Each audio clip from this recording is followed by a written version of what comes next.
I will cling to the old rugged cross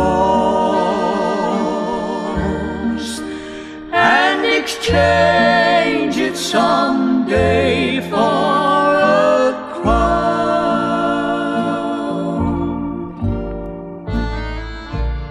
As the first gospel group to entertain our armed forces overseas, we had just landed in the snow-peaked mountains of Greenland. One of the most touching experiences took place in a small Eskimo village called Happy Valley. Our escort drove us to one of the little huts by the waterfront. Walking up the rickety steps, we were greeted by an elderly couple who very shyly invited us in. We were introduced as gospel singers. They were familiar with the word singers, but gospel apparently meant nothing to them.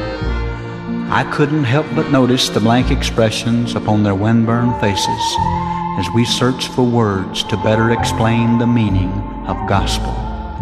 In all my Christian experiences, I had never felt so helpless, and I breathed a prayer to God, asking Him to somehow help them understand.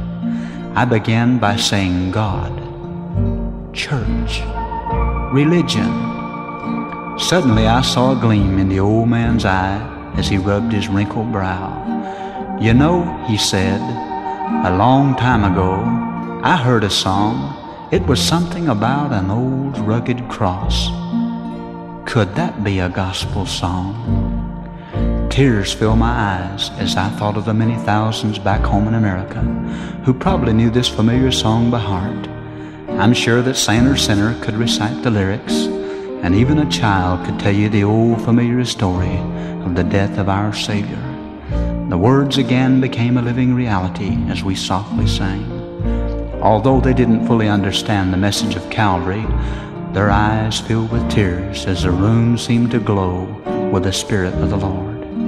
Suddenly I realized that for the first time in their life, they felt a touch of this same Jesus who some 2,000 years ago shed His blood to redeem all men, regardless of race, creed, or color.